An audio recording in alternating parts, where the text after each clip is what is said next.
Сәлеметсіздер ме, қызықты әңгімелер каналының оқырмандары. Бүгін мен сіздерге қайынсіңлімді ұнатпайтыны туралы әңгімені әңгімелеп беретін боламын. Каналға тіркеліп, лайк басып, достарыңызбен бөлісуді ұмытпаңыздар. Мен бір отбасының ерке қызы едім. Кезінде алып қашудың құрбаны болдым. Бұрын танысып, біліспеген ауылдың жігітіне тұрмысқа шықтым. Менің сорыма қарай ол көп қыздың ішіндегі жалғыз ұл екен. Бәлкім кейбір отбасыларда әпкелері мен қарындастары үйдегі жалғыз келінді әлпештеп ұстайтын шығар. Бірақ мен ондай бақытқа кенелмедім. Алғашқы келін болып түскен күннен бастап енем мен қайнапа қайынсіңлілерім маған сын көзбен қарады.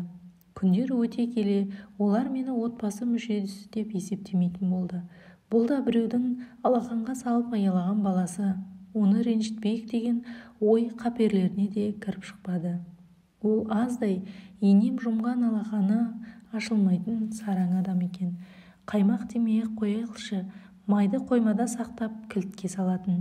Оның шашына оралған бір уыс сылдырлаған кілттерді көргенде әсіресе аяғым ауыр кезде сілекейім шұбыратын.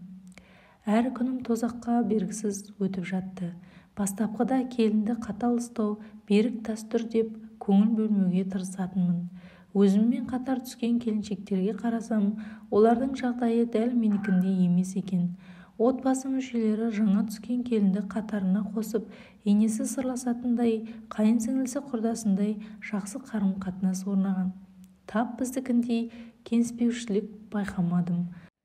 Осыдан кейін мен де іштей қарсыласуға көштім. Енем не қайынсіңлілерім тұқыртып сөйлесе, сөз қайтармасам да қабағымды шытып жақтырмайтынымды білдіретін едім. Алғаш қызымды көтергенде қайын жұртым тайлы таяғы қалмай перзентханаға барып өздері шығарып алды. Екінші балама айым ауырлағанда қалада тұратын әпкем маған бұрын киген киімдерін әкеп берді. Арасында тіпті жаңалауы да бар екен. Қаладағылар ауылдың әйелдеріндей күйбең тіршіліктің соңында жүрмейді ғой. Ауылда ерте тұрып сиыр сауасың, бақшаны баптайсың, киім шақ келмейді. Әпкемнің түсі оңбаған киімдерін көргенде қайынсіңлім Айгүлдің көздері шарадай болды. Сен үйде отырсың, ауылда мұндай киімдерді киіп қайда барасың? Бізге бер, деді бұйырып. Мен тұңғыш рет дауысымды қатты шығарып, маған лайықсыз киім саған жараса ма? Сенің де оқыған оқуың жоқ, қыз деген атың болмаса, менен айырмашылығың шамалы деп бетін қайтарып тастадым. Сол-ақ екен, ол жыламсырап шешесіне жүгірмесі бар ма? Енем қызының сөзін сөйлеп, мені жерден алып жерге салды. Біздің айғайымызды естіген күйеуім есікті тарс жауып үйден шығып кетті. Біз 3 ай тоң теріс жүрдік. Енем де, атам да, күйеуім де менен теріс айналды. Перзентханаға автобуспен отырып өзім бардым. Мерзімім жетіп, ұлымды туғанда бірде-біреуі хабарласпады. Тек шығатын күні күйеуім машинамен келіп, ұлым Айдын екеумізді үйіне әкетті. Есімді жиып, баламды жуындыруға қамданып жатқанымда қайынсіңлім бөлмеме кірді. Үстіне менің әпкемнің көйлегі. Жақтырмай тұрғанымды көріп, бөлмеден жылыстап тайып тұрды. Бірақ сол күйі көйлегімді қайтармады. Менің жаныма батқаны да ол емес. Арада 1 ай өткенде қайынсіңлімнің айдан салуы мен күйеуім мені соққыға жықты. Денемді сипалап жылап отырғанымда бірде-біреуі араша түспеді.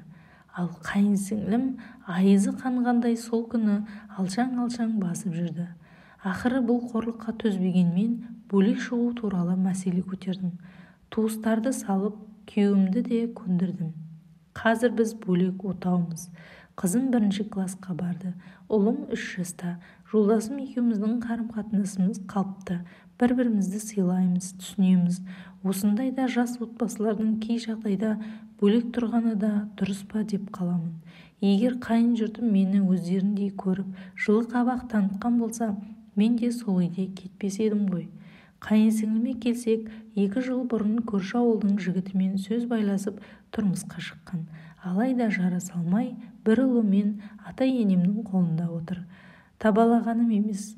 Осы бақытсыздығына өзінен басқа ешкім де кінәлі емес.